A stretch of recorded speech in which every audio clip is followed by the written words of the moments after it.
नमस्ते। आज हम यूरोप के इतिहास में एक लंबा सफर करेंगे, रफली 800 से 1700 तक। हाँ बिल्कुल। हमारे पास जो सोर्सेज हैं, मतलब जो जानकारी है, वो बताती है कि कैसे इस दौरान यूरोप की ट्रेडिशंस यानी परंपराएं और सोसाइटी मतलब समाज बदला। सही। हमारा मिशन है ये समझना कि गवर्नमेंट, लोगों की लाइव्स और उनकी थिंकिंग में क्या बड़े चेंजेस आए। तो चलिए शुरू करते हैं। बिल्कुल। और हम खास तौर पर वेस्टर्न यूरोप पर, पश्चिमी यूरोप पर फोकस करेंगे।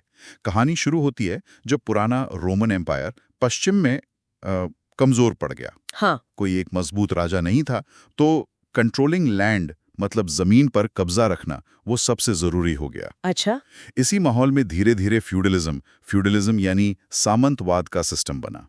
यह सिस्टम जमीन के कंट्रोल और आपसी वफादारी मतलब लॉयल्टी के रिश्तों पर टिका था। अच्छा, तो उस समय का समाज उसे 3 हिस्सों या ऑर्डर्स में बांटा जाता था, है ना? हाँ बिल्कुल। उस वक्त मानते थे कि ईश्वर ने समाज को 3 मेन ग्रुप्स या ऑर्डर्स, वर्गों में बांटा है। कौन कौन से? पहला वर्ग था क्रिश्चियन प्रीस्ट, ईसाई पादरी, जिनका काम प्रार्थना करना था। ओके। दूसरा था लैंड ओनिंग नोबल्स, मतलब जमींदार शासक वर्ग, जो लड़ते थे और जमीन के मालिक थे। और तीसरा वर्ग था पेजेंट्स यानी किसान, जो इन दोनों वर्गों के लिए मेहनत करते थे। समझ गई। तो सबसे पहले वर्ग क्लर्जी यानी पादरियों की बात करें। चर्च कितना पावरफुल था उस समय? अरे बहुत ज्यादा। कैथोलिक चर्च के पास काफी जमीन थी, अपने रूल्स थे। अपने कानून भी? हाँ, और वो किसानों से उपज का 10वां हिस्सा टैक्स के रूप में लेते थे, जिसे टाइथ कहते थे। 10वां हिस्सा? बाप रे। हाँ, और रोम में बैठे पोप वो चर्च के हेड थे। कुछ खास लोग मॉन्क्स कहलाते थे, जो मोनेस्ट्रीज यानी मठों में रहते थे। अच्छा, मठों में? हाँ, वहाँ प्रार्थना और पढ़ाई करते थे, और कभी-कभी खेती जैसे काम भी। अच्छा, और दूसरा वर्ग नोबिलिटी मतलब जमींदार शासक वर्ग, वो इतने ताकतवर कैसे थे? जमीन की वजह से? हाँ बिल्कुल, ये लोग जमीन के मालिक थे, और यही इनकी ताकत का सोर्स था। ये राजा के वसाल होते थे। वसैल्स? हाँ, मतलब राजा के लॉयल रहते थे और जरूरत पड़ने पर मिलिट्री सपोर्ट, सैनिक मदद देते थे। ओके। बदले में राजा इन्हें जमीन का बड़ा टुकड़ा देता था, जिसे फीफ कहते थे। इनके पास अपनी अदालतें, कोर्ट्स होती थीं, ये टैक्स ले सकते थे। और नाइट्स जो ट्रेन्ड वॉरियर्स थे, वो भी इसी वर्ग से आते थे। इनकी जमीन को मैनर कहते थे, जो काफी हद तक सेल्फ सफिशिएंट, आत्मनिर्भर होती थी। मतलब जरूरत की ज्यादातर चीजें वहीं बन जाती थी। वाह।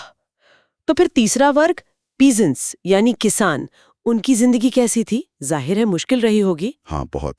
ये लोग पॉपुलेशन का सबसे बड़ा हिस्सा थे और बाकी दोनों वर्गों का पेट पालते थे। इनमें भी 2 तरह के किसान थे। 2 तरह के? हाँ, फ्री पेजेंट्स, स्वतंत्र किसान, जो लॉर्ड मतलब जमींदार से जमीन किराए पर लेते थे। और दूसरे थे सर्फ। हाँ सर्फ, वो एक तरह से बंधुआ मजदूर थे। वो जमीन से बंधे थे, लॉर्ड की परमिशन के बिना कहीं जा नहीं सकते थे। ओह। और उन्हें लॉर्ड की जमीन पर काफी अनपेड लेबर मतलब बिना मजदूरी के काम करना पड़ता था। बहुत मुश्किल जिंदगी थी मतलब। बिल्कुल। पर क्या ये सिस्टम हमेशा ऐसा ही रहा? मतलब सदियों तक कोई बदलाव नहीं आया? नहीं, बदलाव बिल्कुल आया। करीब 1000 के बाद यूरोप में मौसम थोड़ा गर्म हुआ। अच्छा। हाँ, तो फार्मिंग, खेती अच्छी होने लगी, और न्यू एग्रीकल्चरल टेक्नोलॉजी, खेती की नई तकनीकें आईं। जैसे हैवी आयरन टिप्ड प्लाउज, भारी लोहे के हल, घोड़ों को हल से जोड़ने के बेहतर तरीके, शोल्डर हार्नेस कहते हैं उसे, और घोड़ों के पैरों के लिए आयरन हॉर्शूज, नाल। अच्छा, नाल भी तभी आई? और खेती के तरीके भी बदले। वो 3 फील्ड सिस्टम, हाँ, वो बड़ा चेंज था। 3 फील्ड सिस्टम, 3 खेत प्रणाली। इसमें जमीन को 3 हिस्सों में बांटकर बारी बारी से इस्तेमाल करते थे। कैसे? मतलब एक हिस्सा खाली रहता था, 2 पर फसल उगती थी। पहले तो आधा हिस्सा खाली रखना पड़ता था। ओह, तो इससे तो फूड प्रोडक्शन, अनाज का उत्पादन काफी बढ़ गया होगा। बहुत बढ़ गया। और ज्यादा अनाज का मतलब? ज्यादा लोग? बिल्कुल।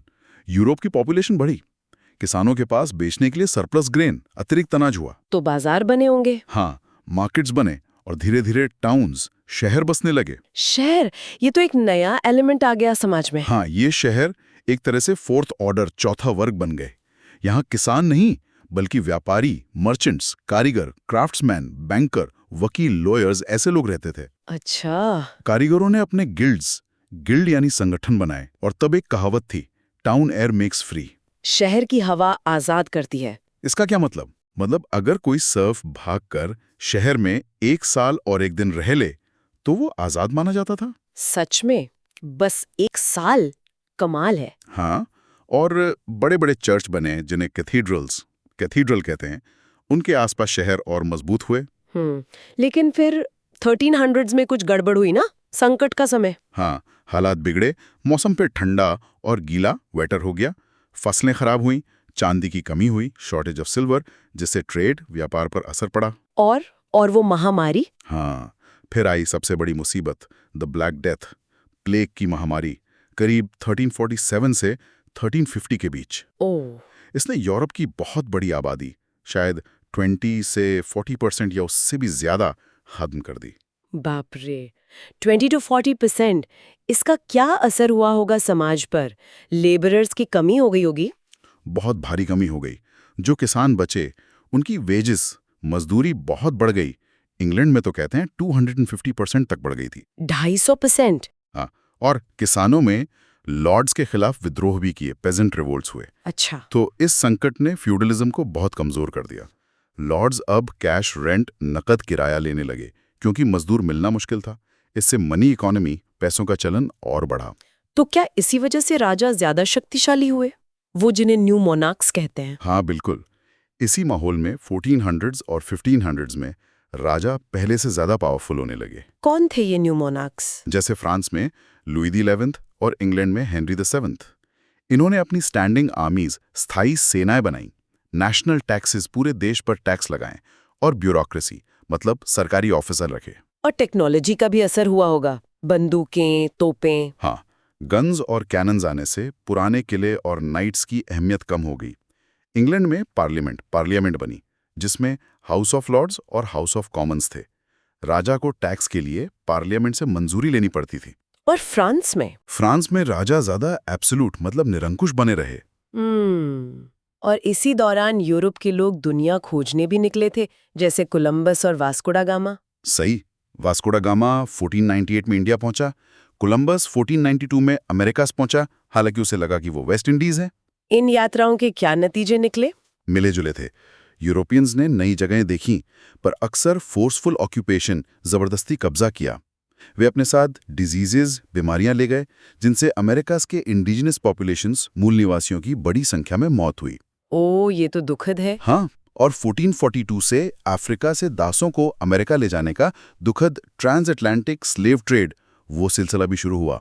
तो कुल मिला के इन लगभग 900 सालों में 800 से 1700s के बीच यूरोप पूरी तरह बदल गया। बिल्कुल, हमने देखा कि कैसे 3 ऑर्डर्स और फ्यूडलिज्म का पुराना ढांचा टूटा, उसकी जगह न्यू मोनार्कीज और मनी बेस्ड इकोनॉमी ने ले ली। है कि एनवायरनमेंट, टेक्नोलॉजी, डिजीज, ट्रेड, ये सब चीजें सोसाइटी को कितना बदल सकती हैं। सही कहा, जहां पहले जन्म और जमीन सबसे अहम थे, वहीं बाद में पैसा, ट्रेड और स्किल, हुनर ज्यादा इंपॉर्टेंट हो गए। तो जाते जाते एक सवाल सोचने के लिए छोड़ जाते हैं।